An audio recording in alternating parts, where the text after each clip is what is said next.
Welcome back to another episode of The Fan and Fanatic, episode 35 of season 3.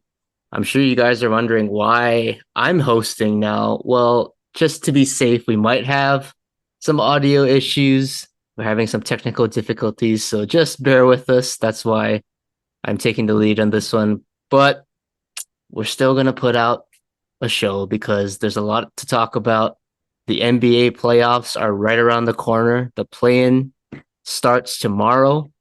MLB baseball is in full swing. Yankees and Dodgers, man, they look pretty good. And then we got to talk about our local boy, Max Holloway, who came out victorious over the weekend. But we'll get to that later. We'll start with the NBA talk since the playoffs are starting. And I guess we got to start with the Los Angeles Lakers of all teams.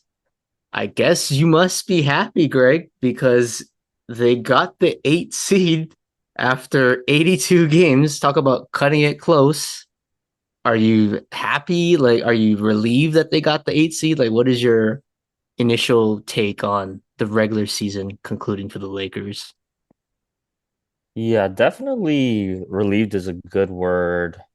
We made it through the season in a really tough Western Conference. Obviously, would have liked to avoid the play-in once again, but it is what it is at this point. So, you know, knock on wood, obviously, but no major injuries to LeBron James or Anthony Davis going into the playoffs. Both of them maybe not 100% healthy, but they're going to be able to play. That's all I guess you can really ask for at this point. Gave a good run here at the end of the season, similar to last year, finishing strong going into the play-in tournament. So I'm feeling pretty confident. And yeah, I mean, would have been really nice, like I said, to avoid the play-in, but at least we still have a chance to make a run. So ready to get going. I mean, it's kind of interesting because the Lakers finished the season at New Orleans. Both teams were playing for something in that last regular season game. New Orleans with a chance to get out of the play-in with a win.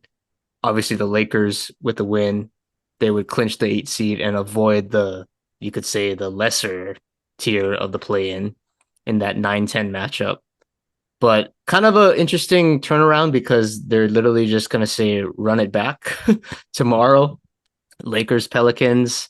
Um, I think Anthony Davis is the only questionable player. I did see he got hurt late in the fourth quarter in I don't want to say a blowout, but the Lakers are in control. He got hurt. I believe it's his back. He had back spasms. So are you worried about that? I mean, I feel like I mean, I think he's going to play, but it is AD. He's always dinged up.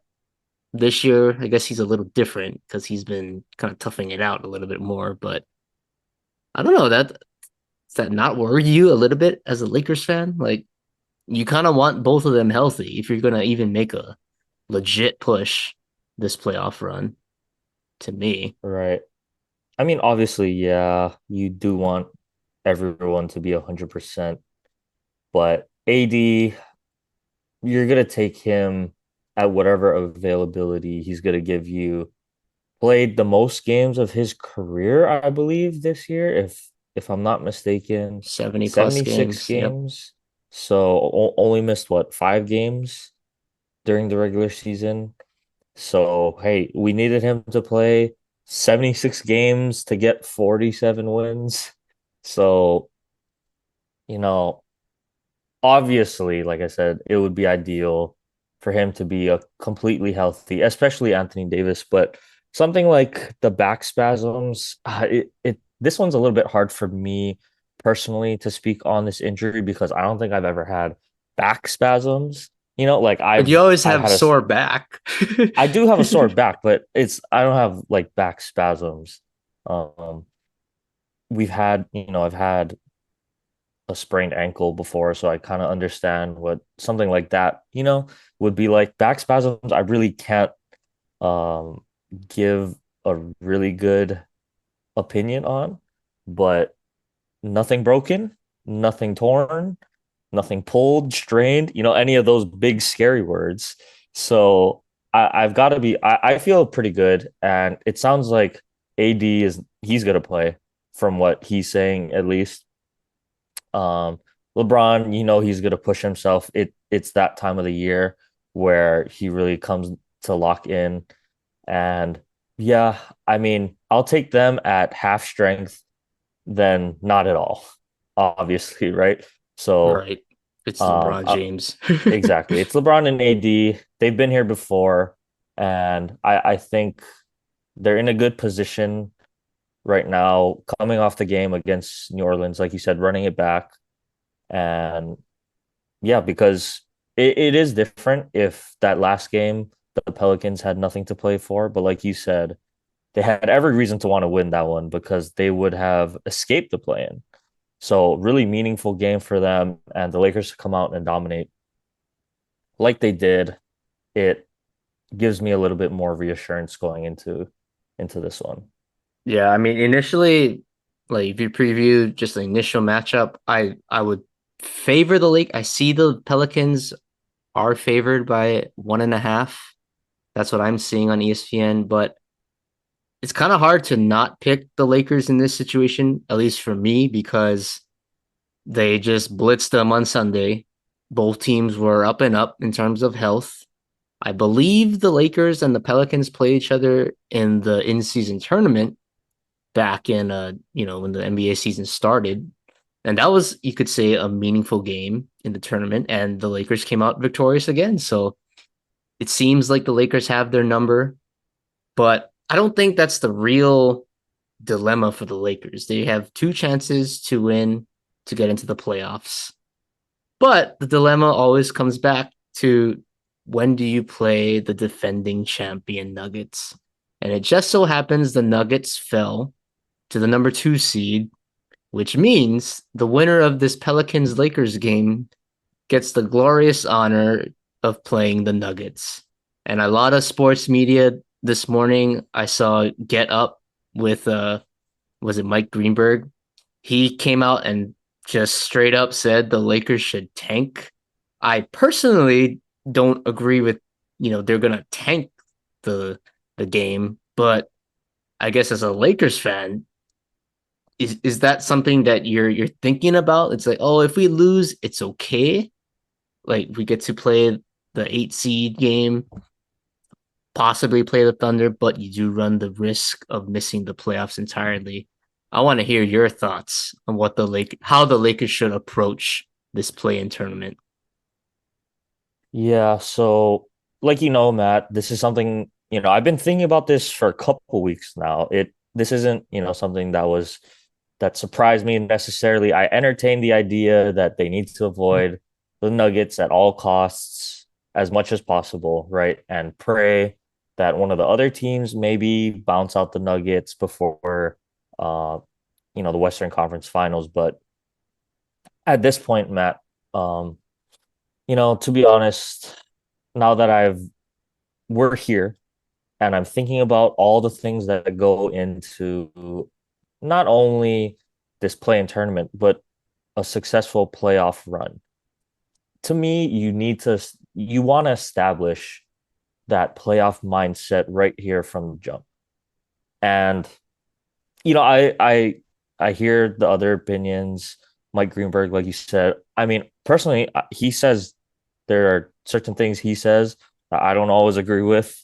Um, but I don't agree with this take anymore. Like I said, I was entertaining it. I don't agree. I think they need to try to win because it is, I think it's the start of the playoff mentality, right? You don't want to start off a potential playoff run with giving the game away. Does it, you know what I mean? Like Yeah. we're here, it's time to win. We need to win every single game. Get into that playoff mentality mode, lock in, and it's time to play the best basketball regardless. So the the the scared fan in me from last year was saying, "Oh man, Denver's our Achilles heel." Going back from last year, this year to we can beat all the other teams. We've had success against all these other teams in the West. It's just Denver that has our number. But I mean, like the saying goes, if you want to be the best, you got to beat the best, right?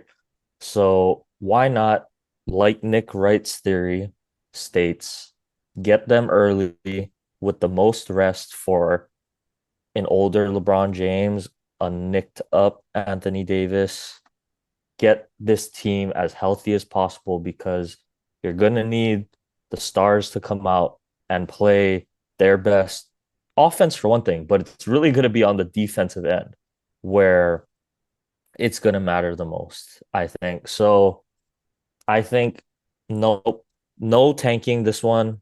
Get in, try to dominate the Pelicans, and we'll see you in Denver for game one. So I yeah. that's my official thing. And getting outside just to touch on the not um it's a little bit superstitious. You could say the basketball gods or the sports gods, but to me it's just a little bit bad karma to purposely, try to tank your way out of playing a different opponent because I mean, honestly, I'm assuming, it's just me, that Golden State's gonna win against Sacramento in a best of one. And Golden State, it's been close every single game this year with the Warriors. And you give them one shot against any team, just one game, that's a scary, scary situation. So I don't think you even want to entertain that either, Matt. Just get in there, beat the Pelicans, take care of business, and yeah, we'll head to Denver. Yeah, I'm totally with you. It's about setting the tone, right? It's playoff starts now, really. I mean, I know the play-in doesn't technically count, but the playoff starts now for these teams at least. And if you're not going to take it seriously and you're not taking an opponent seriously, then you don't deserve to compete for a championship, right? And you're playing the right to play the Denver Nuggets, right? Like if you can get by them, I don't want to say it makes the rest of the road easier because every round gets harder and harder, but you're gonna slay the dragon really, and then it's all about there taking care of business. But I even look at it a little bit further on what you said about the play-in. You touched on Golden State, but what about Sacramento? Either one of those teams, you said Golden State comes out against Sacramento.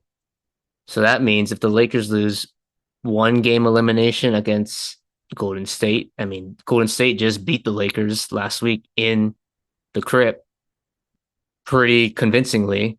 I don't Anthony Davis, I don't think he played that game, but still yet they're coming in hot. Obviously, they got championship pedigree, but people don't realize that the Kings own the Lakers this year.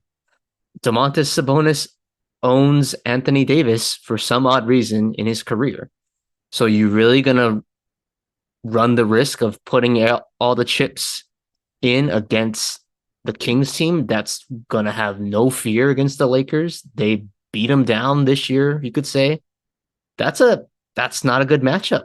I Out of the four teams, the Lakers match up, I should say the three teams, the Lakers match up best against the Pelicans.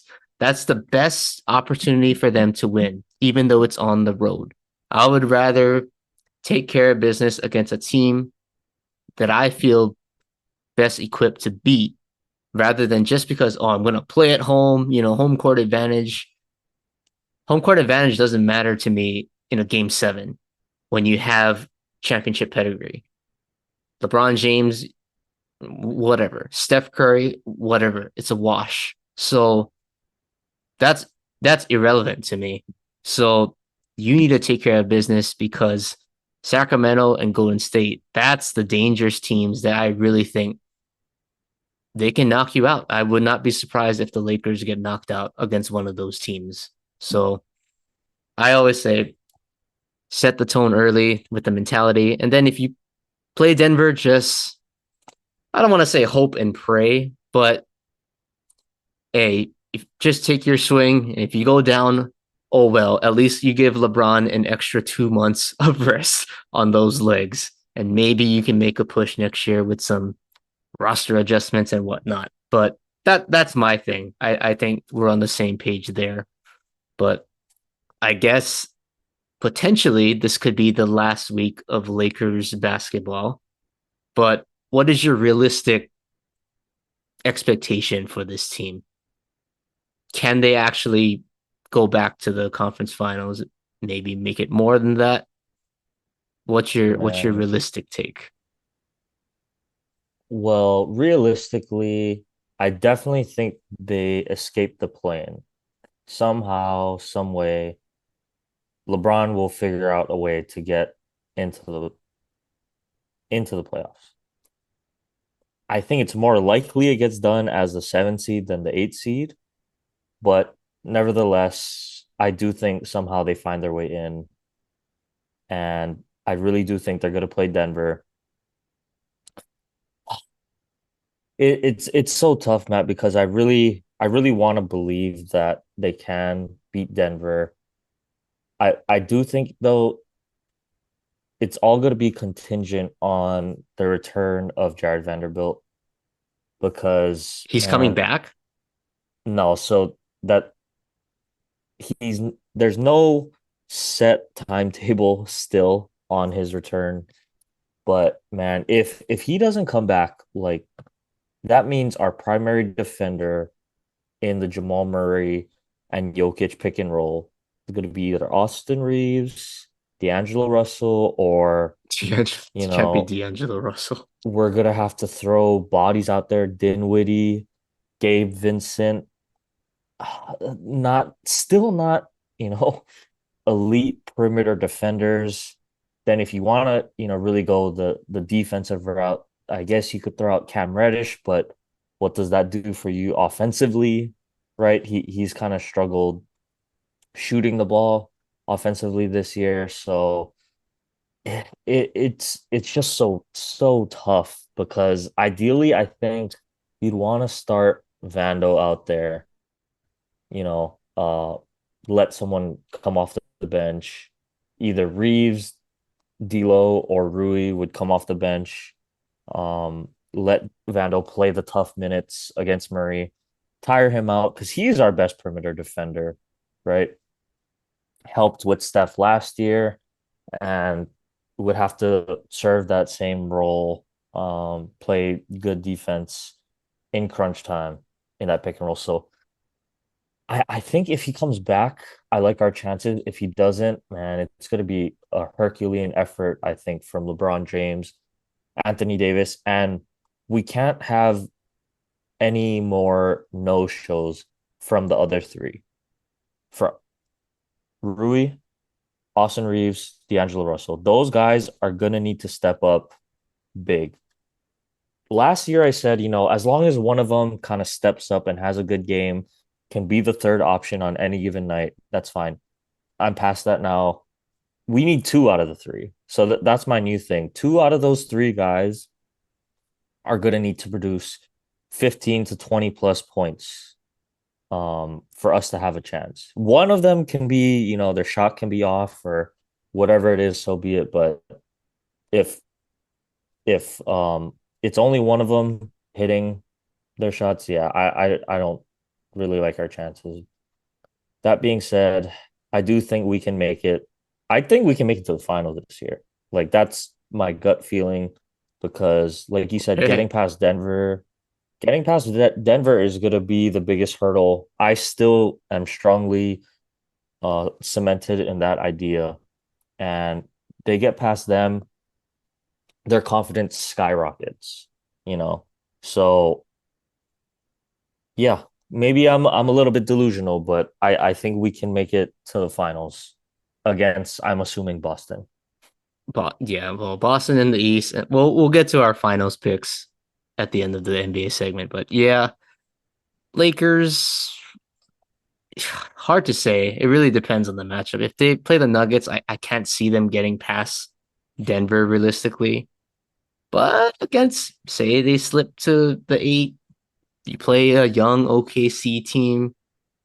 I don't know. It's kind of like last year with the Grizzlies. You got a young team, talented, but no playoff experience against vets. So interesting. I think it depends on the matchup, but I'll say I'll say the Lakers win against the Pelicans. We're obviously going to release this episode after that, but I'll say they beat the Pelicans and then they end up playing the Nuggets, and then I think that's where the show ends, unfortunately. But really depends on the matchup for me. But we'll see. We'll come back to the Lakers eventually, either as a seat with a season recap or a first round matchup preview. But let's move on to some of the other playing games. But let's talk about the other team that the media just glories about, which is the Golden State Warriors, who are the 10 seed this year in the West. They play Sacramento, that we briefly touched on. I know you said you like the Warriors in that one, but I think I'm with you on that one as well. I think the Warriors come out, but as far as the big three, Draymond, Clay, and Steph, I don't know. This seems like this is the last dance for them, in my opinion. So you think this is it for them in terms of a I playoff run? I think so. Just because it's been so hard on Steph, I think, for him to have to carry this Warriors team through all the inconsistencies. Chris Paul was hurt for a majority of the year. Klay Thompson got back on track, but really started off struggling from the field. And just, Draymond getting ejected constantly. You can see the frustration in Steph's face. The one game in particular, Draymond gets ejected and Steph is literally crying.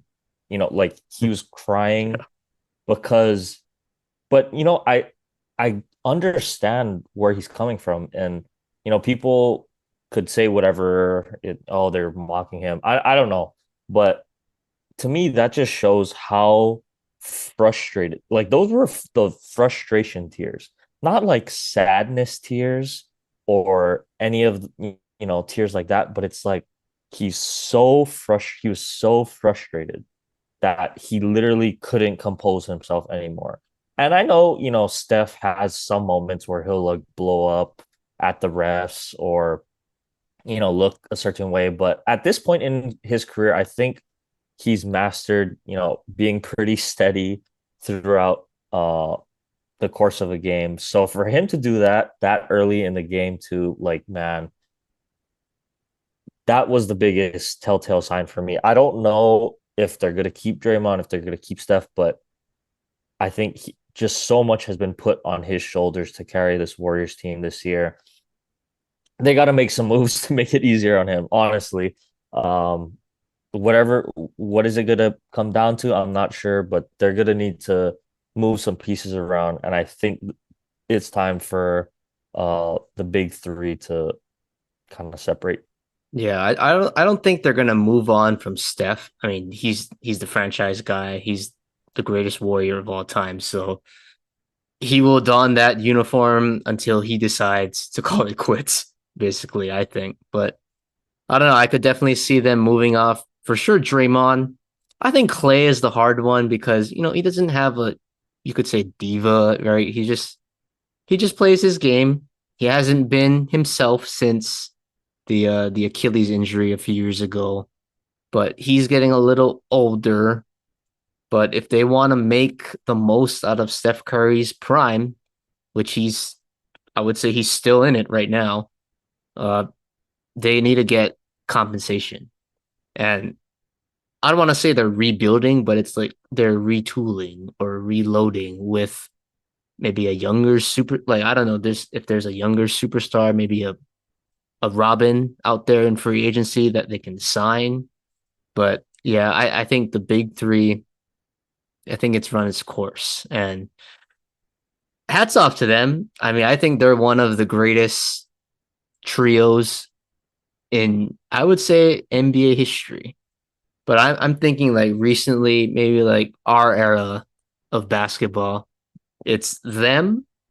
I would say the Spurs with Yeah. Ginobili, Yeah, definitely. and I want to say Celtics, but I still gotta say the Heat with LeBron, D Wade, and Bosh. I think that's our era. That's the three big threes that I think off the top of my head the greatest. And you could make a case that Steph, Clay, and Draymond were the best. You really could. I mean, do you agree with me on that one? Yeah, that's so tough because I don't know. It's hard to say they were the best just because San Antonio, those guys won five together, really. Um, Or they won four, right? Because Timmy won one before. oh yeah, so they won four together. I know the Warriors also won four together, but there's got to be a little bit of an asterisk over the two with KD, right? I mean, come on, let's just be serious, right?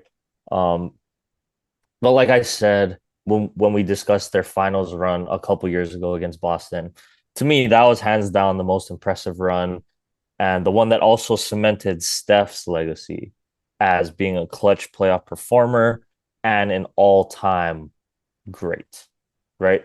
So that one to me was the most impressive. Yeah, the Heat also won too. Boston, I mean, they were so exciting.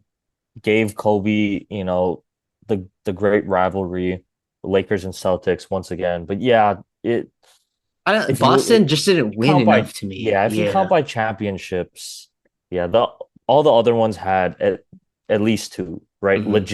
Legit ones, quote unquote. So so I'll Well, say if you put it that way, everybody had two out of that list. If you're saying legit ones, yeah, well, yeah.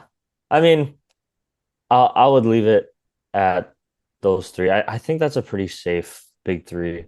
Because those are really the teams in the past, um, at least in our generation, to win multiple championships as a memorable three core. I know the hmm Lakers had two, but it was really, Shaq and not a Kobe, big three. Kobe I Powell. mean, there's Shaq Yeah. and Kobe, Kobe Powell, the dynamic duels, you could say, but yeah, not really the big three. So yeah, I think that's a pretty fair assessment. Yeah, well, we'll see how the Warriors do. Maybe the basketball gods will get their wish and get a LeBron Steph play-in matchup to go to the playoffs, but only time will tell as of tomorrow, basically. But okay, let's talk about the East a little bit more. I guess you could say the Miami Philadelphia matchup. I think for a 7-8 matchup, that's a pretty spicy one. I don't know, man. I look at this matchup, Miami, it's like here they go again kind of thing. But I don't feel it this year. And I said this last year. I just didn't feel it. I didn't feel it. And then they go on this ridiculous run. But Philadelphia is sneaky dangerous, I think, because Joel, I assume he came back. I assume he's gonna play. And the way Tyrese Maxey is playing right now, they're hot. I think they're on like a 7 or 8 game winning streak going into the Yep. play in. Yep. And I don't want to look too far ahead, but they would match up. The winner of this matchup would play the Knicks. I know the Knicks are having a great season. Jalen Brunson is just out of this world right now.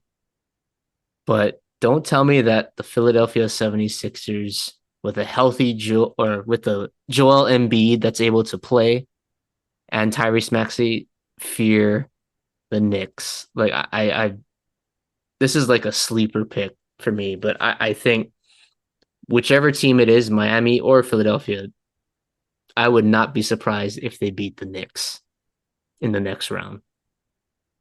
Do you see this Yeah. as a sleeper matchup for a deep run? Yeah. Yeah, I agree with you too. And I think the style that both of those teams play, it's gonna make it tough on the Knicks. But to me, the rest of the East is so tight between the two through, 8. 10 even. Well, I really do think though it's such a toss up in the East because I quoted this earlier in the season, but I still don't trust any of these teams in the East. Like, it's not that on the West side where I feel like every team is so good, I don't know who's gonna win. The East, it's kind of the opposite. It's like I don't trust any of these guys to you know, to be confident in. So I don't know. So it's kind of the inverse feeling. But yeah, the one thing I will say about the Sixers is that I've stated this how many times before, but it really is about the hot team going in. I feel like baseball, football, basketball, whatever the sport is, yeah, maybe they're a wild card team, or yeah, maybe they're a lower ranked team going into the playoffs. You can't ignore the recent success of the Sixers. Strength of schedule, obviously, not the most impressive. They got some big wins in their past eight in there, but if Joel Embiid is at least getting back on track, um, I think Miami and Philly, both survive and escape the play in. And I think if you're Philly, though, you really want to match up against the Knicks because I think that's a better matchup Well, you don't want to play the for Celtics. them. Yeah, I don't think you want to play the Celtics. Weirdly, though, Miami probably wants to play Boston. Like, I don't know what it is. They just like to play Boston. So I think that's still going to be a good series. But yeah, you can't ignore the success of the Sixers. And if Embiid is just going to continue to get healthier with Tyrese Maxey, who's playing out of his mind right now. Yeah, I mean, I think that's the spicy matchup. I don't want to say at Chicago, Atlanta, the 9-10, we're just forgetting about it, but let's be honest, I don't think either of these teams are a serious threat. Maybe they get lucky, they get out of the play-in somehow if Trae Young for some reason just goes crazy or DeRozan catches a heater. But these two teams are locked in basically. If even if they get out, they're playing the Celtics, and that's like it's like a death trap already. It's a ticking time bomb, I think. But okay, before we get off the plan, who's your East and West? Who's the two teams getting out of the East? Two teams getting out of the West For the play-in. for the plan. Okay, so the West, give me I just can't pick against the Lakers and Golden State. Um, I really like the Pelicans and the season that they had.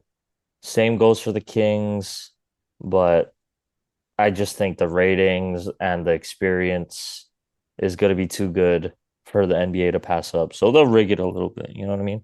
No, no. But all seriousness, it does come down to the experience for me, the championship level pedigree of both those two teams in must win games, must win situations.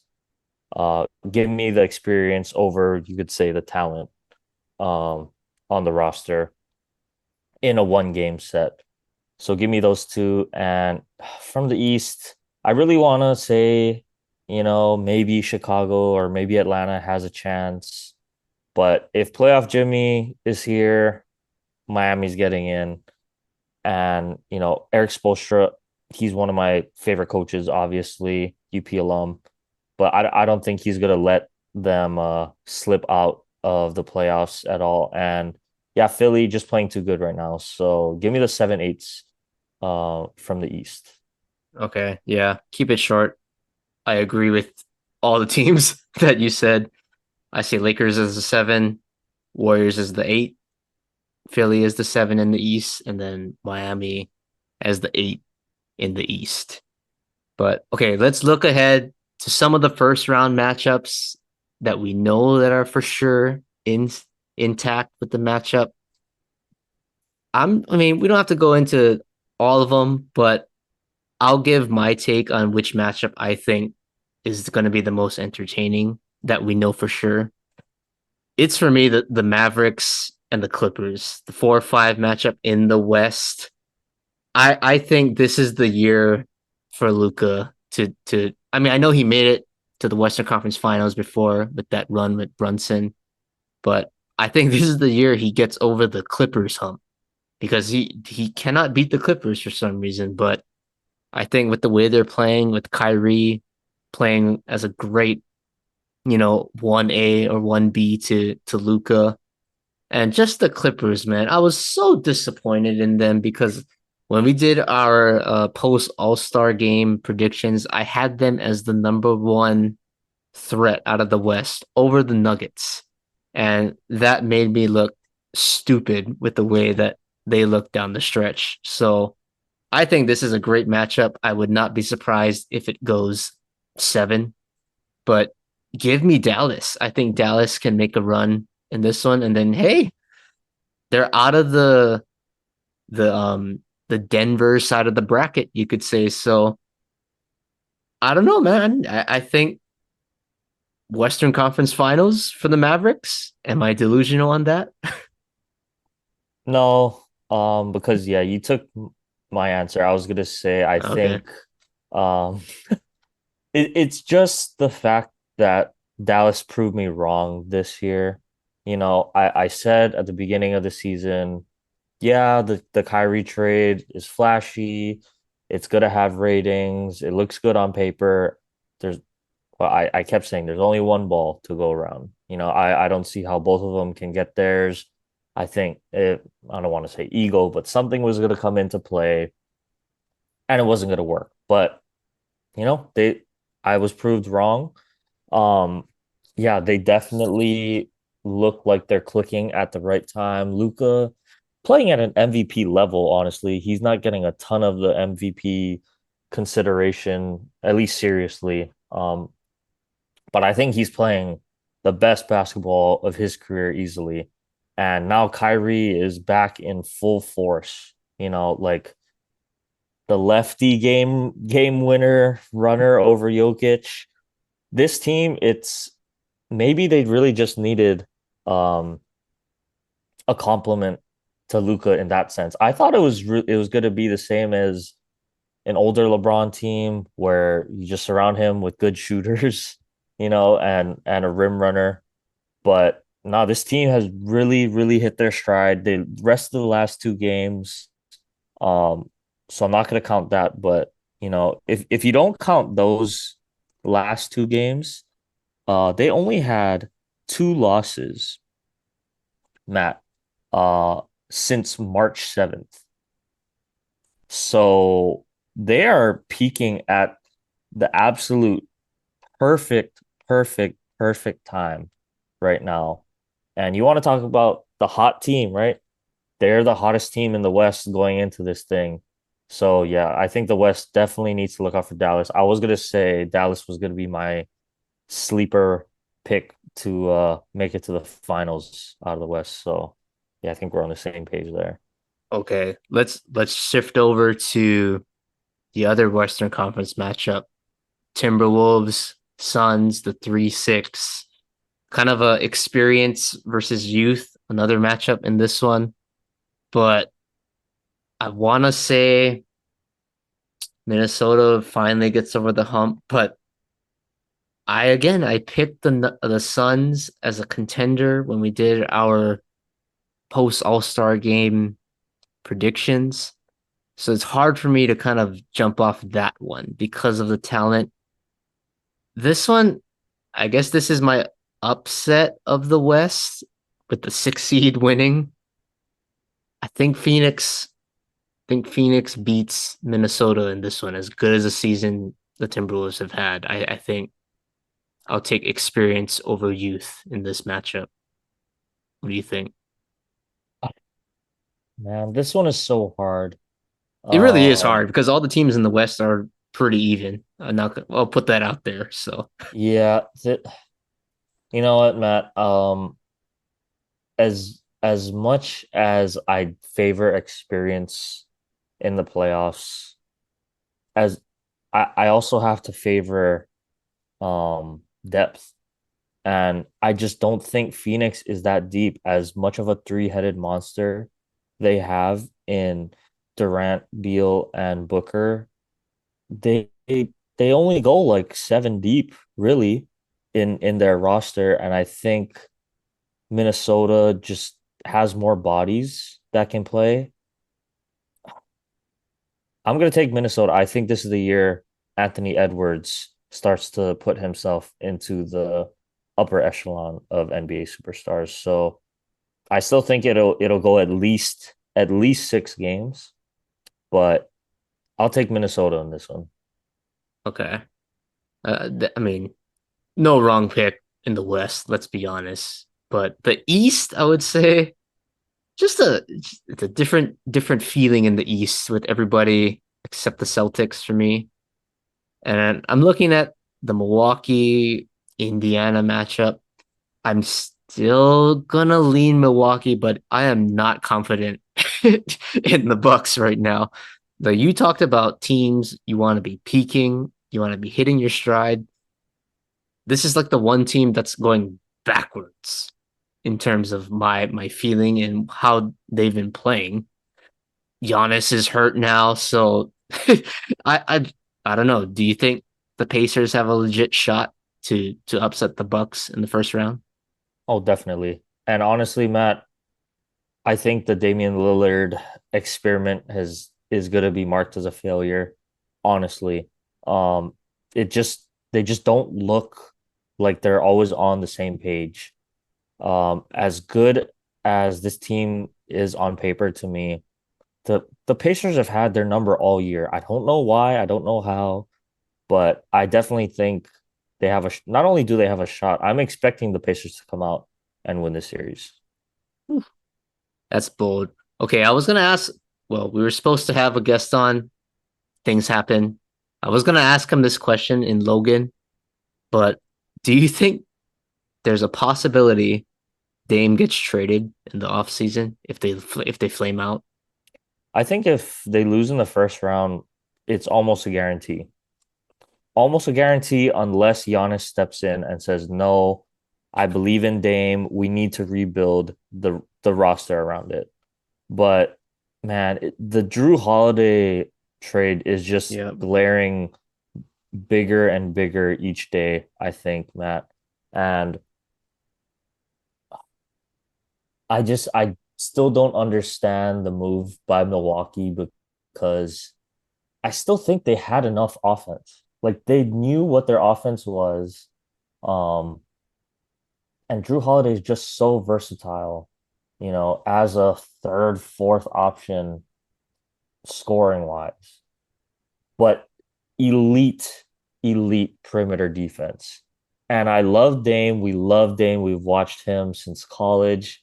He's just not an elite defender on the perimeter. Nothing to knock against him because he is an elite scorer offensively, top, NBA 75 player of all time.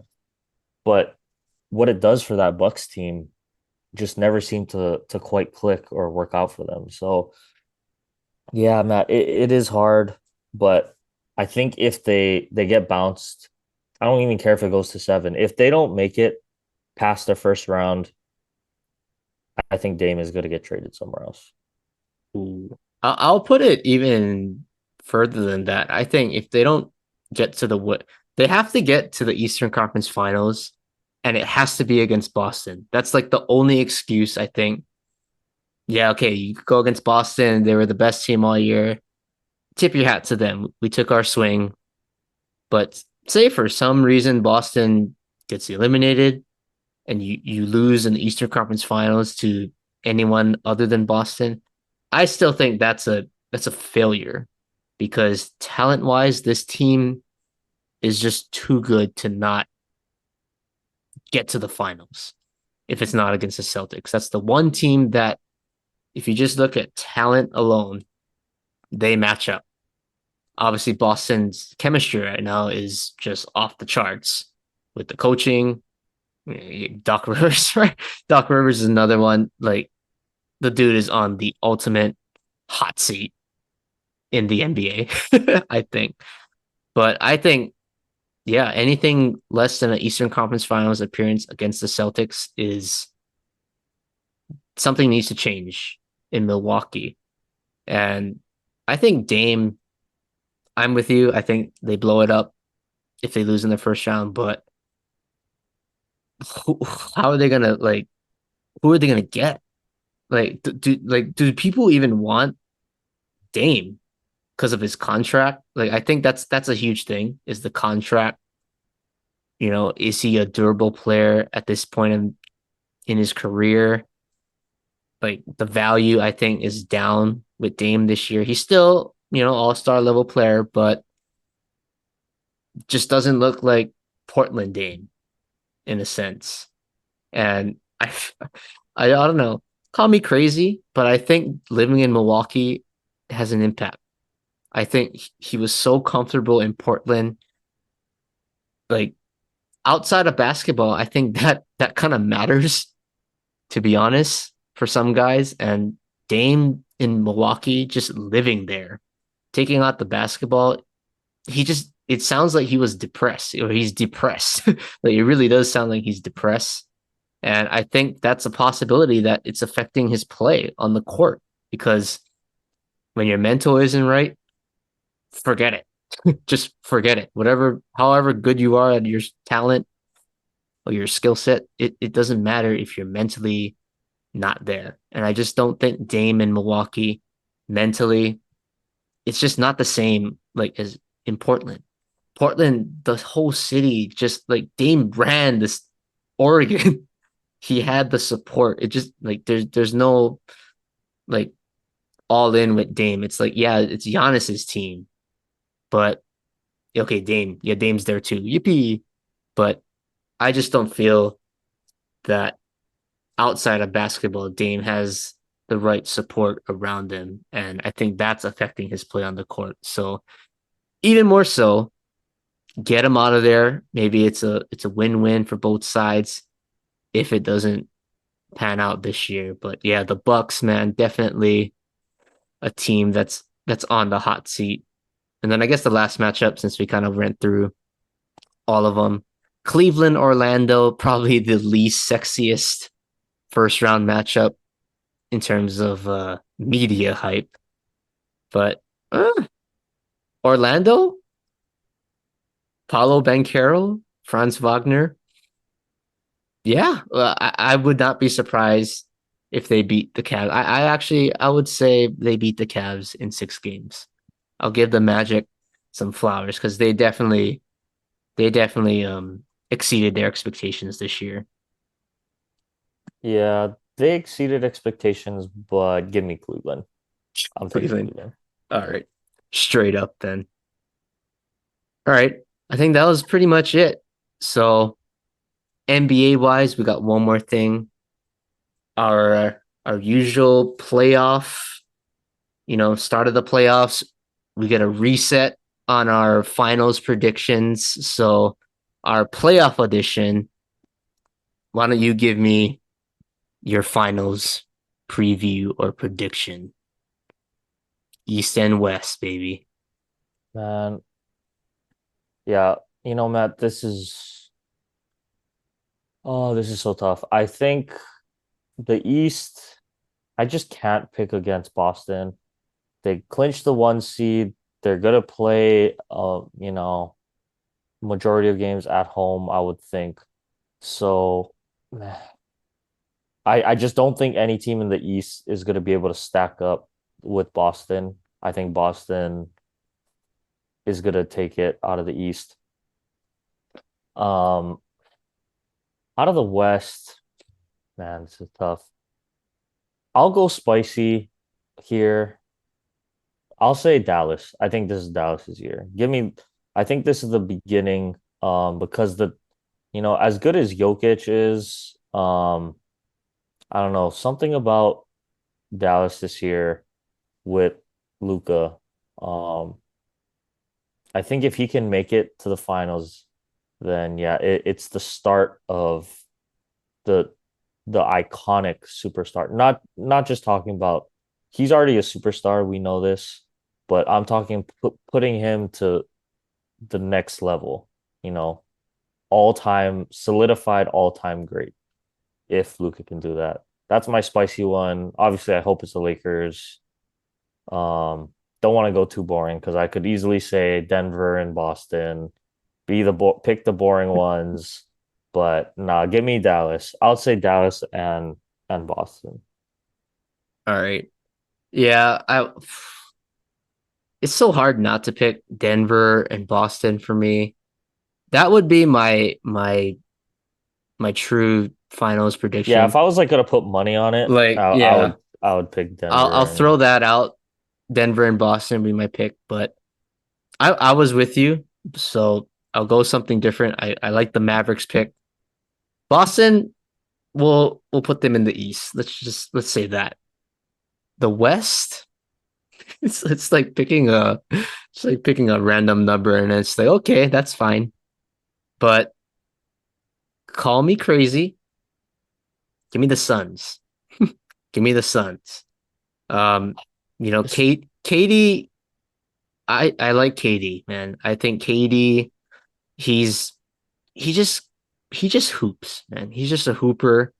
And with this team, the Bradley Beal, Devin Booker trio, you could say big three.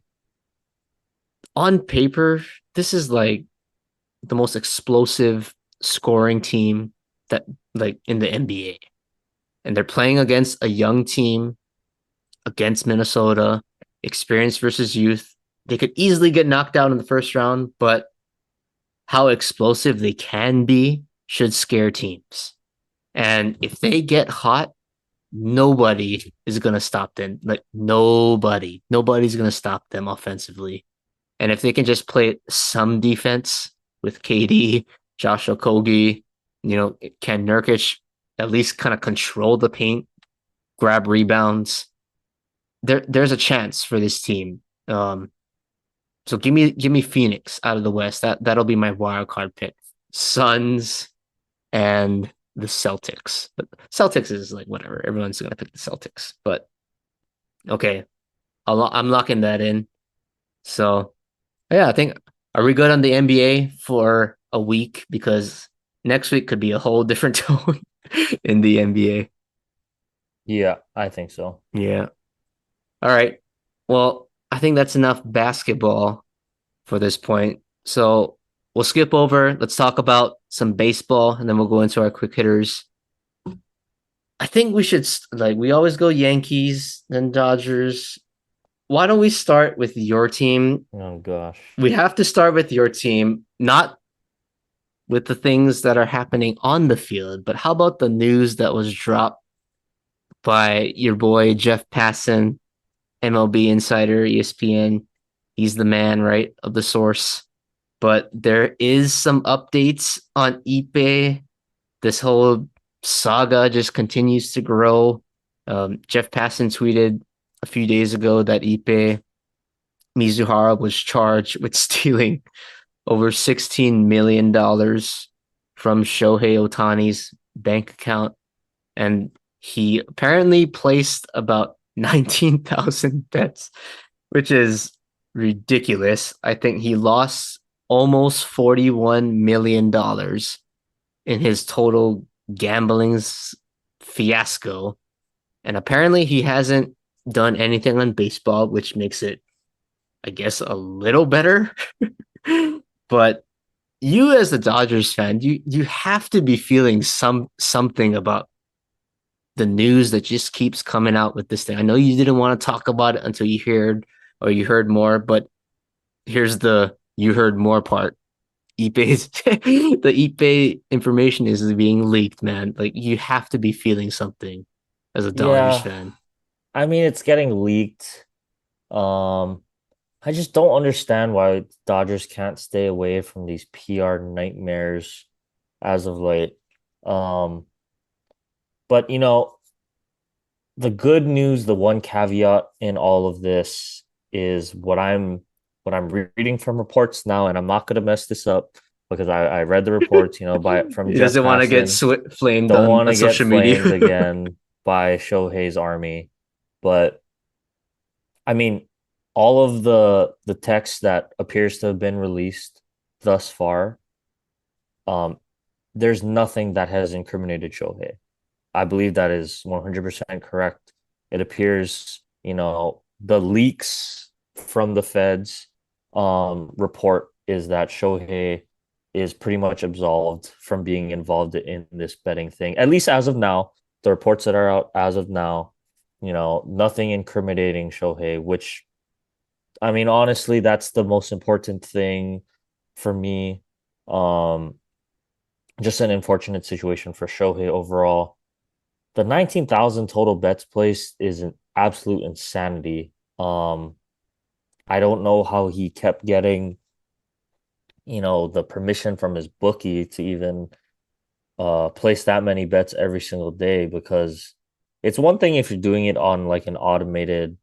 I mean, maybe it was on a website. I'm not entirely sure how he was placing the bets, but man, that's just so much to do. And maybe that's he was just bored with only being an interpreter, so he had to find something else on the side to do. I don't know. I'm just trying to make things up, but yeah, I would say it's good that so far, Shohei handed his phone over to the authorities.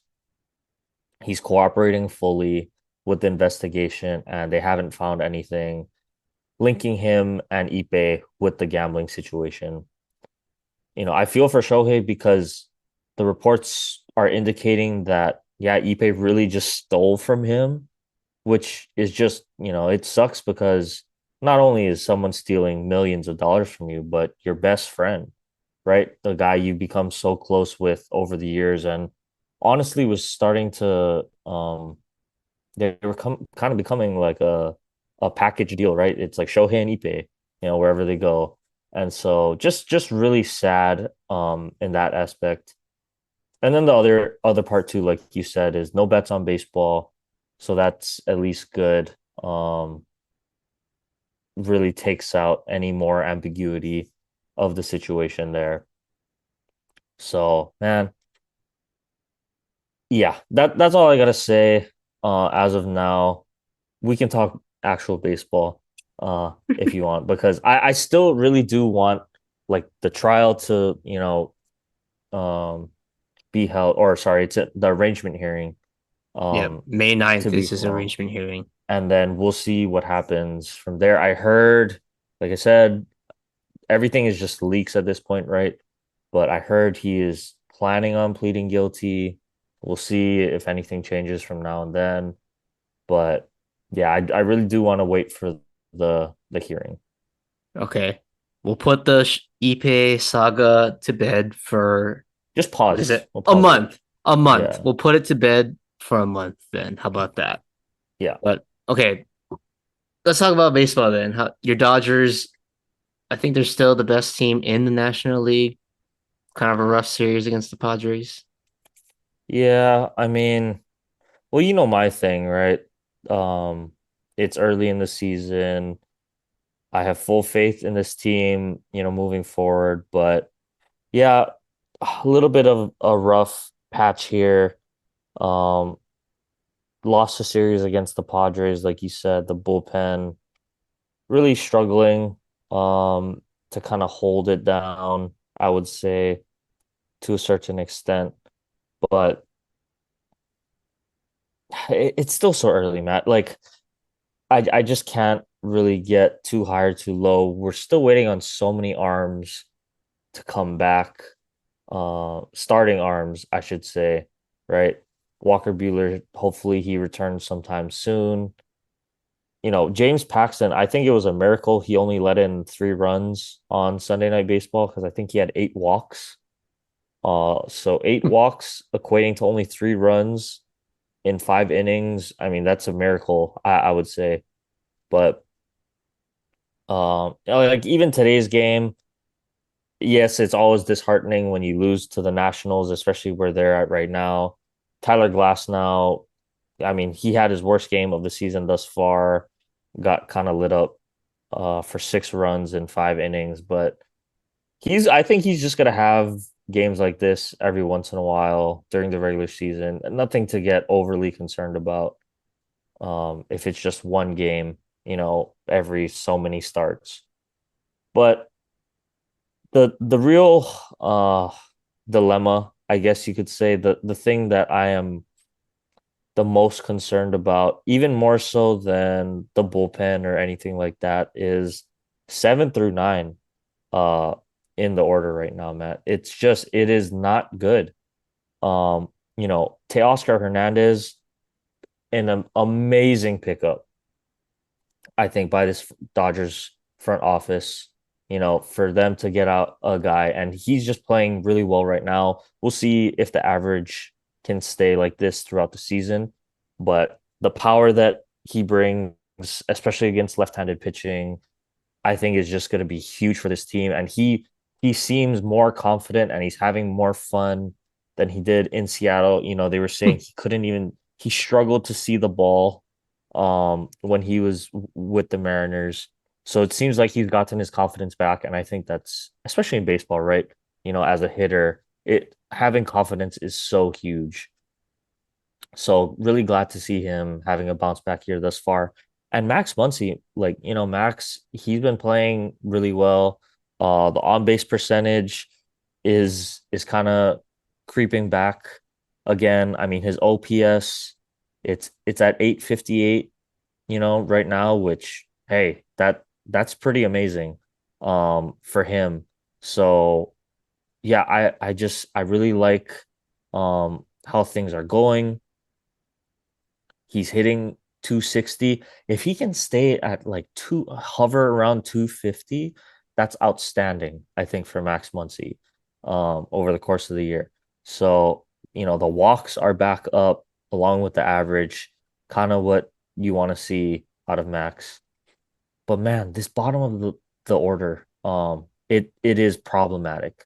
Kike, James Outman, who is finally starting to pick it up a little bit after an extremely slow start. But Chris Taylor, man, he has He's struggled. getting crucified by Y- Dodgers Yeah, Twitter. and he really is struggling bad. Might need to DFA him just to get his mind right. I don't know there. Um, maybe bring up Miggy Vargas again to get some at bats. But Gavin Lux, we're still waiting for him to kind of wake up.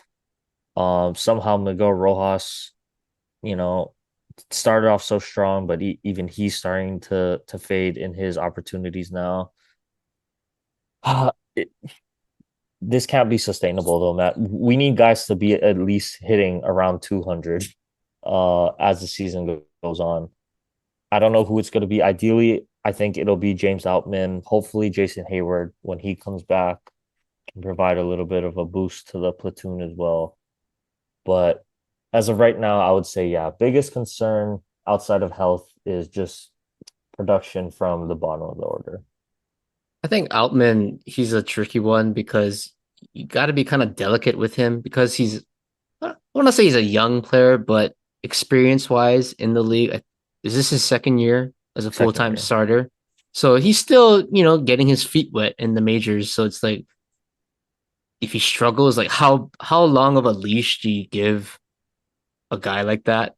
Like if it's like a Chris Taylor, a Kike, a guy who's been there, been in the league a long time.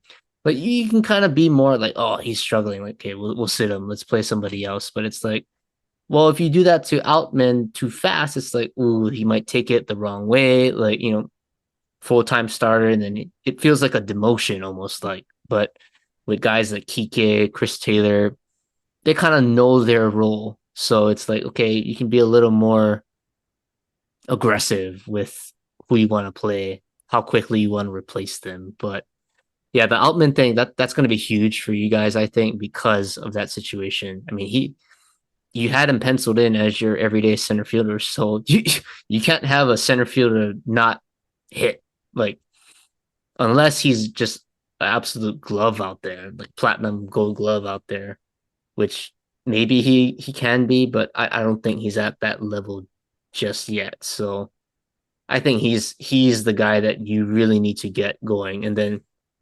Teoscar is holding it down. So just find the hot hand come playoff time. Like last year I said play Kike, right? He was the hot hand. So I think that's the approach. But I think your lineup is so deep, 1 through 6. they're just so good that they can almost overcome that. And then you just hope seventh or nine just gets on base a little bit and plays good defense. That's the key. Like Rojas, he's not going to hit, but I still think he's your best shortstop defensively. And if Mookie can play second, that's a pretty solid middle infield in terms of defense. So kind of give or take. But yeah, my opinion is the Outman situation is the one that really needs to be monitored because you want him to perform and be an everyday player. But you're different from me though. Like you're like, oh, April, May, whatever, I don't care. I'm a Dodgers fan. I'm gonna make the playoffs. But I still you, care, like obviously. It's just it's I don't get, oh man, we're playing so good or oh no, we're playing terrible, season's over. That's all I'm trying to say. yeah.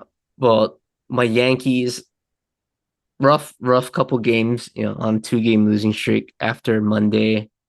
But overall, so far, so good, I guess. Carlos Rodon, he's on the mound tomorrow. His last start was strong, albeit against the Marlins. Giancarlo Stanton kind of hit a hot streak, so if he can keep it going, Anthony Volpe, I mean, this kid batting title is not out of reach at this point. I think he's third or second in hitting right now in the AL behind it's either Justin Turner and Altuve or Turner, Volpe, Altuve. I haven't checked the stats as of today, but entering today, he was tied with Altuve for second in batting average behind Justin Turner. So can he hit over 300 for the season?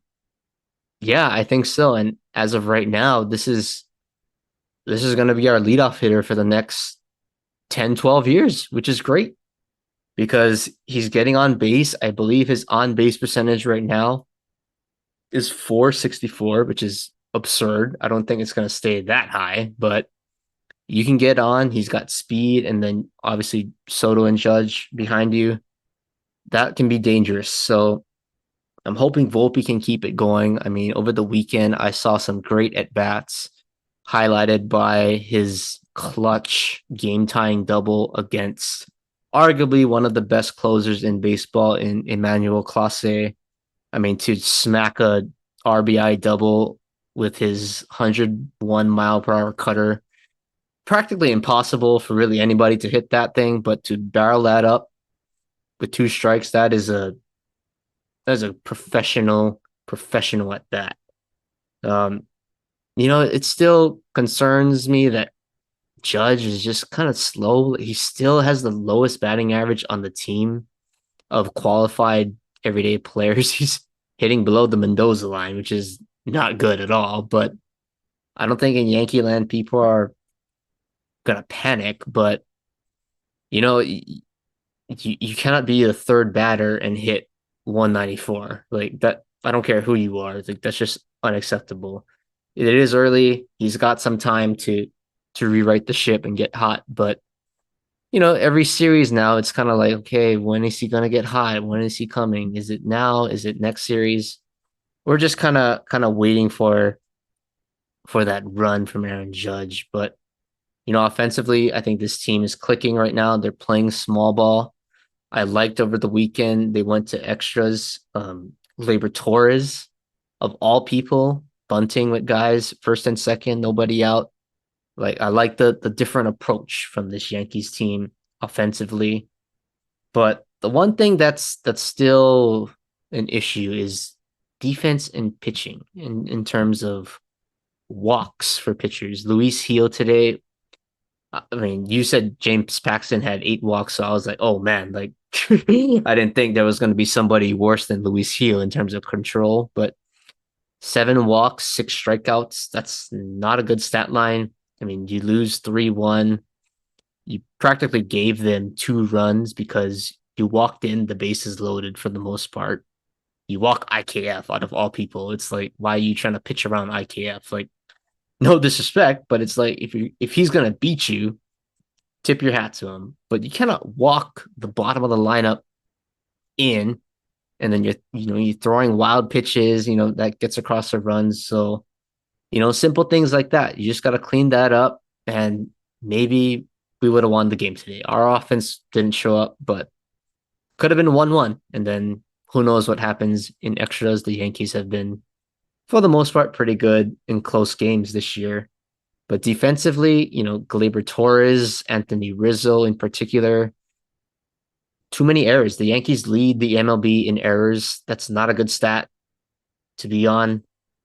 Torres over the weekend, just he always has these like mental lapses, I feel like. And like some of the IQ plays that he makes, it's just like, what are you doing? Like he in the last game against Cleveland, he like booted a ball, and to me, instead of getting the sure out at first and then you forfeit the tie, he tries to be aggressive, get the guy out at home. He doesn't, he's safe. And then the Guardians end up winning on a sac fly. But if it goes back to just do the fundamentals, maybe you don't field every ball clean, but you had an easy out at first. Take the out. You got two outs. The next batter hits a line drive to Juan Soto. He would have caught it. That would have been the third out. So then game goes on. But that ended the game. It's like simple things like that. When you can get an out, I'm always a believer. Just get the out. Just get the out. And then Anthony Rizzo, his fielding has been a disaster. I don't know what's going on with him, but if he has a couple more bad errors, I don't want to say we're going to get a new first baseman, but we need to maybe fix something with him defensively. But yeah, but that's me nitpicking because the Yankees still have the best record in baseball. You know, we'll see what happens in the next month or so as we get healthier. DJ's coming back. Garrett Cole will come back hopefully by June 1st. So the cavalry's coming, but right now, so far, so good. Oh, but I also, before I get off the Yankees, I have to shout out John Sterling. I don't know if you're familiar with John Sterling, but he is the Yankees play-by-play guy on the radio. But effective immediately today, he said that he is retiring. I think the Yankees are going to have some kind of press conference for him later in the week, and then they're going to honor him. So, he's been the guy behind the mic since I believe 1989. So throughout the whole Jeter dynasty, like he was there. He was the voice of the Yankees. So he's witnessed what five championships. So he's seen it all in this era of Yankee baseball. So it's gonna be kind of weird not hearing his voice on the radio because yeah, he has some of the best home run calls in terms of when guys hit home runs. So yeah, got to shout out John Sterling for that for the Yankee fans out there. But the last thing I want to talk about for baseball, and then we can get into our quick hitters, is Jackson Holiday gets called up to the show, number one prospect in baseball. He finally got his first hit over the weekend, but it's been a rough start for him, at least at the plate. Uh, Number one prospect in baseball is a lot of pressure. Do you think this guy is going to be the real deal as a number one prospect? There's a lot of guys that, yes, they plan out. Some guys, they just flame out. But do you think Jackson Holiday is legit of a prospect to have a successful career? I mean, I think there's no doubt he can be successful. Um, the pressure, his whole life, I don't think that'll be too much of a problem. Obviously, he's grown up a little bit in the spotlight, at least being Matt Holiday's son. So he has really the best support system. I mean, that you could possibly ask for. Ex MLB player is, in your dad. He can give you all the advice you need. You're on a really young team and an organization that believes in their prospects, believes in you. And quite frankly, a situation where the pressure isn't on him to come in and need to produce right That's off true. the jump either, because Gunnar Henderson, Adley Rutschman, right? Colton Cowser, another rookie for them. Westbrook, like these guys are all young. They're all hitting really well right now too. So it's not like they need him to be the savior because I think that puts even more pressure. So, he got the first hit thing out of the way. I think just focus on adjusting to big league level pitching every single day, and he's gonna figure it out. I have no doubt. He is one of those kids that, you know, he was highlighted a little bit more because of who his dad was, but you heard, you know, MLB players saying how good he was going to be at 10, 12 years old. Buster Olney was saying, watch out for Matt Holliday's son when he was, 10 years old. So I don't think there will be any problem for Jackson Holiday at all. Um, will he be an all-star right off the jump? I don't think so. Maybe not even rookie of the year, but he will be at the very least his floor is a solid MLB player. I think no doubt in my mind. Yeah. I see a little similarities with Jackson Holiday and Anthony Volpe. Maybe not as high of a prospect with Volpe, but number one, prospect in the Yankees system comes up. He's the shortstop of the New York Yankees. Like he has all this pressure. First year, he showed flashes, but realistically, like his offensive numbers wasn't that good. I mean, I think he was getting beat on the fastballs. Like he just MLB pitching was overpowering him his first full season, but he showed flashes. He won a Gold Glove. Like he had glimpses of talent. And I think that's all you want to see really this year for Jackson. Is like, can you show us what you're capable of? Like, can you steal bases? Can you, have a game or two where it's like, yeah, you have a 3 for 4 game, couple doubles and a single, big hits here and there. Like, I think that's really what it comes down to. And then like Volpe, for example, yeah, it's early, but totally different player.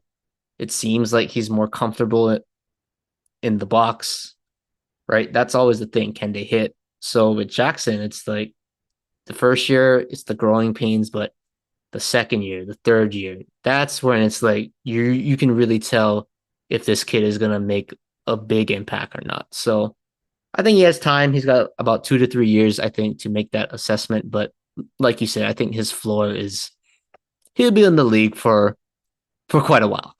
I'll say that he'll be in the league for quite a while. But I always root for young talent, even though he's on the division rival. It's always good for the game of baseball to have these stars coming up. But yeah, I think that's is that all you got? You got anything else for baseball? You can get into our quick hitters. Yeah. Okay, I'll start. Foolish Fool of the Week. First time nominee for this one. I had to research this, but I saw a video on YouTube which inspired it. But I'm gonna go with Sal Licata. Those of you that don't know who this is, he's a radio host on WFan WFan Sports Fan Radio in New York. And he's the foolish fool because this clown called out my guy, Juan Soto, saying that he's looking to walk as a hitter in big situations. Now, I don't know what that means, but I'm going to assume that he's never played baseball before. And I don't know what hitter, especially at his level, is looking to walk. Like no hitter goes up looking to walk. That's the worst mentality to have. I'm looking to walk. Every hitter goes up with the mentality, I'm gonna hit. I'm gonna get on base. I'm gonna hit. If they walk me, it's because I don't have pitches to hit. And in Juan Soto's situation that he was calling him out on, I don't know if they showed the stat cast graph thing with the strike zone, but there was about 3 balls that were in the batter's box in the dirt. pretty much unhittable, even with two strikes. And why would you even swing with that if it's less than two strikes? So clearly, this guy has no idea what he's talking about, how to even have an approach at the plate. A guy who gets on base at a high clip, that's like scouts drooling over guys like that with a good eye. And then 2 games later, Juan Soto says, "Yeah, watch this." Hits a absolute nuke of a home run on a 3-0 count.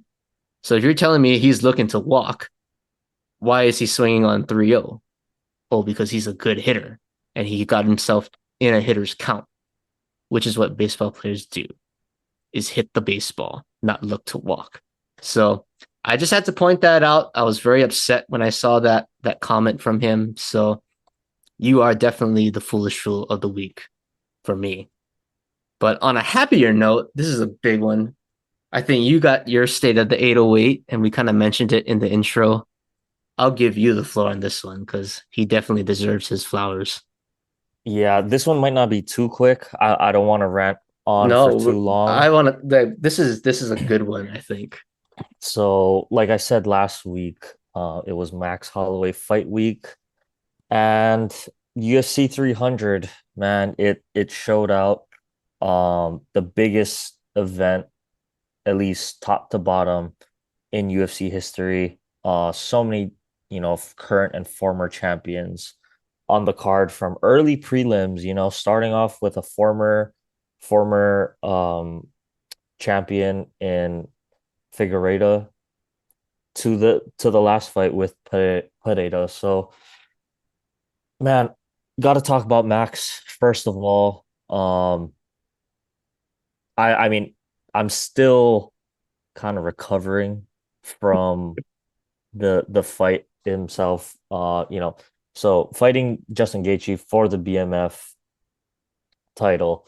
It was funny because I actually, um, was gonna watch the fight, but had to run to a visitation for a friend's family members service, and so I was in line, and then right when I was done, the fight had started, but I didn't have really time to go drive anywhere else.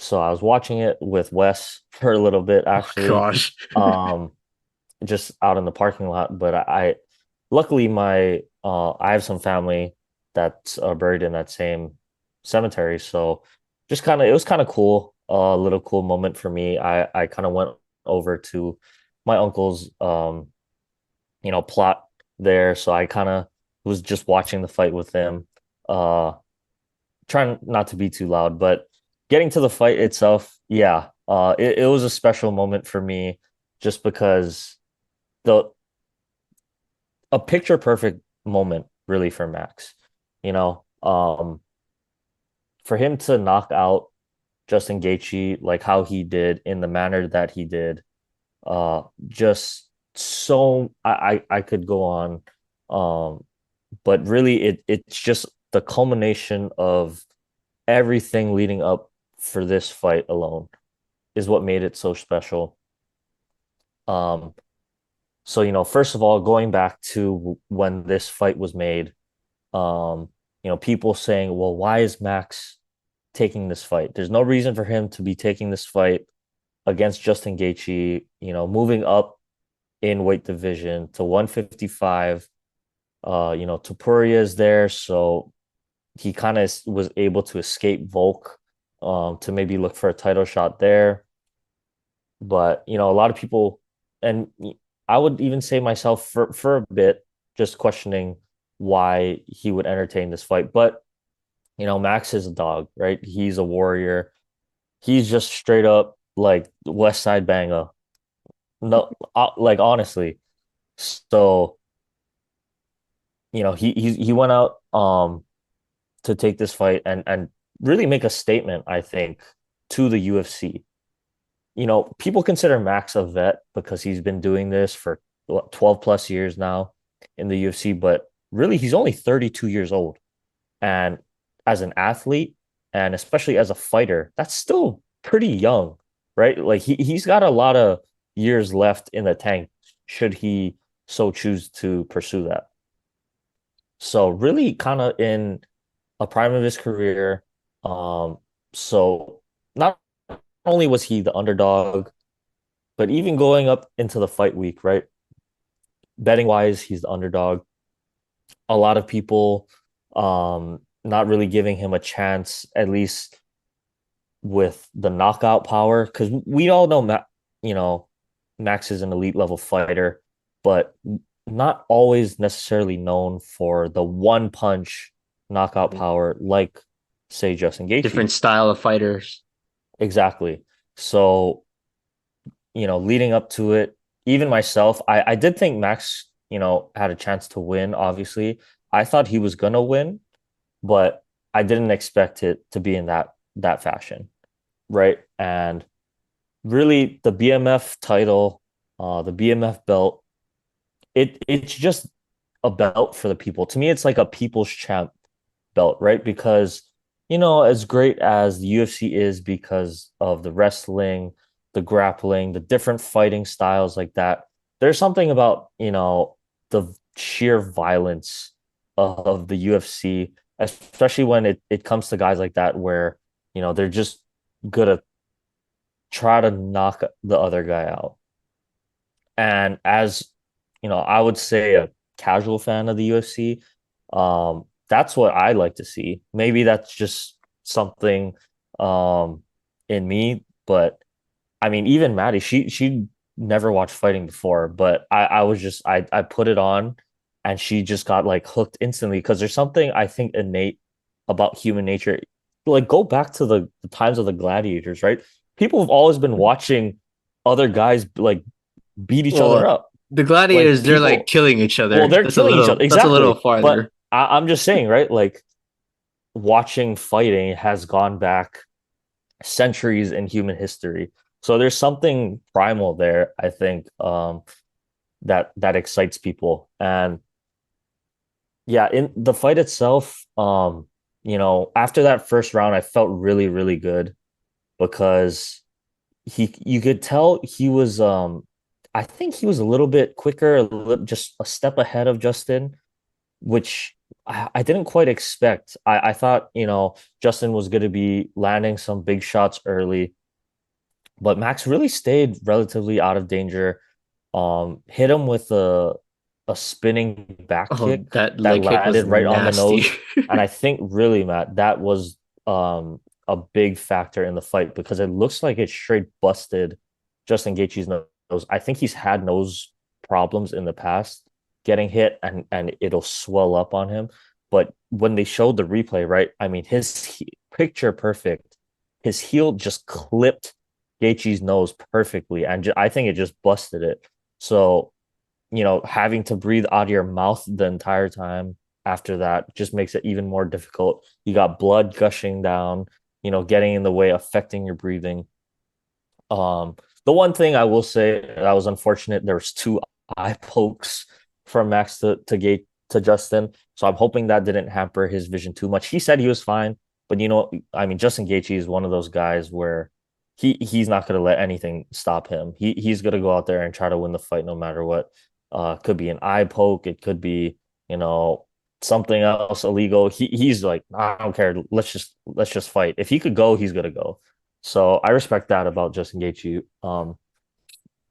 But yeah, that those last 10 seconds, Matt, just speaks to the volume of the moment for Max Holloway and even Justin Gaethje, right? Because I think it was pretty predetermined that Max Holloway was going to win the fight um, on the cards, right? It seemed like he had pretty convincingly won those first three rounds. Uh, you could argue lost the fourth. I don't think they ruled it a knockdown, but it looked like he got knocked down in the fourth for the first time. But was definitely winning the fifth round, and put a little flurry on Justin Gaethje there. But for him to say, you know what, I know I got this fight in the bag, but this is a BMF title, right? Let's just go lay it all on the line right now and end it with a bang. And he literally ended it with a bang, right? Pointed at the ground. They started just wild swinging. like Max has done before, and he just connected and dropped Justin. And I don't think it's necessarily the one punch knockout power that put Justin out. I really think it was an accumulation Yeah. of chopping the tree, right? Because Max doesn't have that one punch, land on the chin and he's gonna put you out like Francis or Alex Pereira. But I think Justin, he was gassed out. He was giving it his all. And that's the thing, right? When you're that gassed, the punch that lands squarely is gonna put you out. Versus if Max landed that earlier in the fight, maybe it knocks Justin down or stuns him or startles him, but I don't think it would knock him out cold like how he went down. But yeah, just an amazing fight, amazing night for Hawaii, um, and Hawaii fighters, and really for Max's legacy because already regarded as one of the best featherweights of all time, but this fight has officially cemented his legacy in the UFC for forever. People are going to talk about this as one of the best, if not the best, knockout in UFC history, just because of you know the caliber of opponent. And that's the thing that people might not take into effect. But Justin Gaethje was the number one ranked lightweight contender. You know, it's not like Max is doing against a number five, number six, or lower than that. He's going against the number one contender at lightweight. Justin Gaethje, a household name in the sport, and for him to put him out like that, I mean, um, yeah, just really cemented Max's legacy, I think. And you gotta tip your cap to Justin Gaethje because he also didn't need to offer Max up this fight, but he's a warrior himself. Think you got to give him a lot of credit. I just think Max was the better fighter on Saturday night, and yeah, Matt, it was just so great. I've watched so many. I think I've watched it. I don't know how many times I got to watch it, or I've watched it since. But yeah, it was just so crazy, and it was special to be in that moment, watching it next to my uncle, and I was just like screaming silently. I was like doing a silent scream in the middle of a cemetery, no one else around. But man, my adrenaline was going. I can't even imagine, watching it in a bar here. I heard fireworks going off immediately after. Um, so it was just a great night for Hawaii. And yeah, just a great night for the sport too. So Yeah. I mean, there were a couple other things. We don't need to get to it. Can always talk UFC at another time, but it was a great night for the UFC because all the fights delivered. There were a couple other bangers. Um, but yeah, The Max, I yeah, thought it was I great. was that was one of the great, definitely for Max. Like you say you're a casual fan. I'm like a little less than that. I was more of a boxing guy, like in the golden days of Oscar De La Hoya, like that, Floyd, Manny, that was like my sport, my combat sport that I used to watch a lot. And boxing is kind of taking a back seat to UFC, but when Max fights, I'll pay attention. But this one was like, wow, I don't think I can recall getting so hyped about Max beating someone. And I think, yeah, you mentioned it. Gaethje is he's the real deal. And I honestly thought he was gonna beat Max. But after that first round, it's like, oh shit. Like I don't want to say he dominated, but he won the round. Like, and then, it was capped off by the leg kick. But that kind of set the tone. And then it's like, oh yeah, like he's controlling this fight. And then, the last 10 seconds was just absurd. I mean, I think, the knockout definitely wasn't expecting that, but I think, Gaethje, I think he knew he was down, right? So I think he knew like after going into the fifth, he had to try to knock him out. That was the only way because he lost the first three rounds. I think he won the fourth, right? So he's down, so he needs a knockout. So when you try to play aggressive, you kind of lose a little bit of defense. You're just kind of going all in, trying to swing, and then Max just clocked them at the end, which is pretty ridiculous, honestly. Like, just caught me so off guard. But man, that was keeping it short, but that was just insane, Yeah. insane. Yeah. Just an all-time moment, Matt. Um, just I I don't think I'll ever get over it. It might be the biggest win for me in Max's career. It's funny because Oh yeah, they already I asked him think though, so. where that ranks, and he still has beating Jose Aldo in Rio de Janeiro at number one. But in my opinion, this is the biggest win of Max's career for his legacy and The way what he it's gonna won too, I feel the like way he won, the crowd, um, the reactions in that he got from Vegas. everyone. The fighters around the world were reacting. Volk reacted. The fighters in the arena reacted. Uh, I think DC Daniel Cormier started tearing up or was like crying after he Oh, saw it. what? I didn't I don't see know that. what that was about. Joe Rogan got out of his seat. He always goes crazy for a big knockout. I don't know if I've ever seen him like stand up and Yeah. react Well, I like saw they that. showed the clip of the fighters road. They're just like, Hmm. what? Yeah. They're all in And those are, shock. those are UFC champions as well. And the faces they were making, it's always right. Like when you get that kind of reaction from your peers, that's what says something different about it. Hmm. And yeah, Max just catapulted, I think, himself into superstardom in the UFC. He was already a star. You could argue he was already a superstar, but yeah, the knockouts bring the money, and I think this just catapulted him and his career because now he can do whatever he wants. I think if he wants to go back down and fight Topuria, they have to give it to him. He says like um that Volk should get it because he deserves it. Max is still humble, so I respect that. I was saying he wants to fight the winner of Makachev and Poirier at 55. You could argue he has the right to do that because he just took out the number one contender lightweight, right? So the options are wide open for him. I think he should fight again this year, build off of this momentum, um, and see where it takes him. But now, I mean, really, he has some of the most iconic moments, I would say, in UFC history now. Not only does he have the title defenses, but now this kind of pointing at the ground, last 10 seconds is kind of his staple signature move. And, he has the no look punch. I don't know if you remember that. When he did that against Calvin Kattar, hit Calvin Kattar with a no look punch and then dodged like three punches in a row while saying he's the best boxer Yeah, in the UFC. And now to have this moment where he's on the biggest stage fighting for the BMF, um, and just puts Justin Gaethje to sleep. It literally.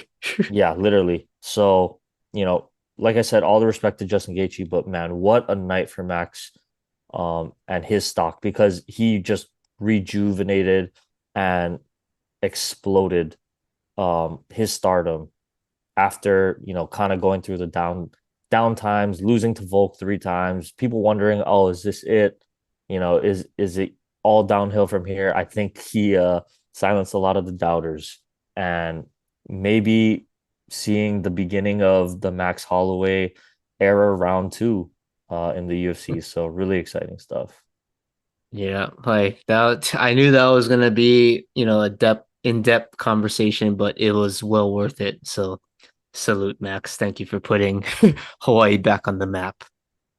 But okay, that was a long pod. We'll wrap it up. Sports fact of the day, April 15th.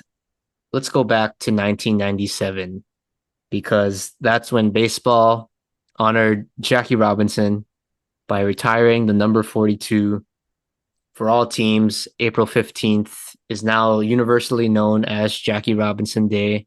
in baseball. So not just one of the great baseball players, but one of the great, civil rights people, just, people that inspired change in the world. That's what Jackie Robinson did. And he was an icon in not just US history, but history, history in itself. So Jackie Robinson Day, I think that's a pretty good sports fact, I think, to end this pod. Dodger, so I think you should like that one too. But that I think wraps up our show. But we'll check back with everybody next week. NBA playoffs will be in full effect. And we got to talk about the NFL draft next week because the draft is next week Thursday and the Cowboys and Dolphins need to do some magic. So we'll give you a little bit of a draft preview next week. But until that, thanks again for listening and we'll talk to you guys next week.